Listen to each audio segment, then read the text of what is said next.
В каждом движении неукротимый характер горцев. Легендарный ансамбль «Войнах» вновь собрал аншлаг во Владикавказе. Зажигательные ритмы Кавказа будоражат кровь. Кажется, что из-под ног танцующих лезгинку летят искры. К сегодняшнему концерту мы готовились с особым энтузиазмом. Почему? Потому что мы всегда любим приезжать в Северную Осетию, Аланию, в город Владикавказ.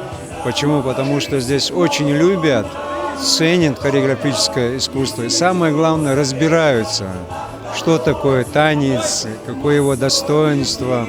Поэтому мы сегодня очень серьезно готовились к этому концерту. Артисты подобрали особый репертуар для осетинского зрителя. В программе 6 новых постановок. Наряду с популярными чеченскими танцами ансамбль представил хореографию и других народов Кавказа. Невероятные акробатические трюки и артистичное исполнение завораживают зрителей.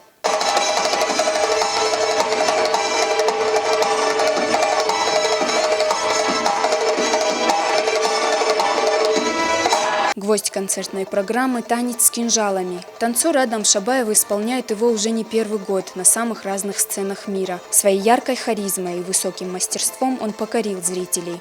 Для артиста выступление перед осетинской публикой – большая ответственность. Танцую я разноплановые танцы в полной программе, одним словом, но особенно акцент я делаю именно на мой сольный танец – это танец с кинжалами.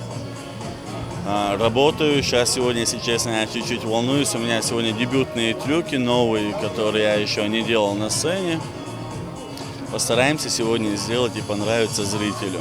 Песни и танцы всегда занимали особое место в жизни кавказцев, сопровождая их и в будни, и праздники. Эту традицию хранят и в наши дни. В «Войнах» – визитная карточка Чечни. Ансамбль продолжает завоевывать сердца поклонников. В рамках празднования юбилея Победы танцевальная труппа гастролирует по всей стране. После Владикавказа коллектив отправится в Оренбург. Динатин Музашвили, Залина Губурова, Михаил Безуглов, Осетия ТВ.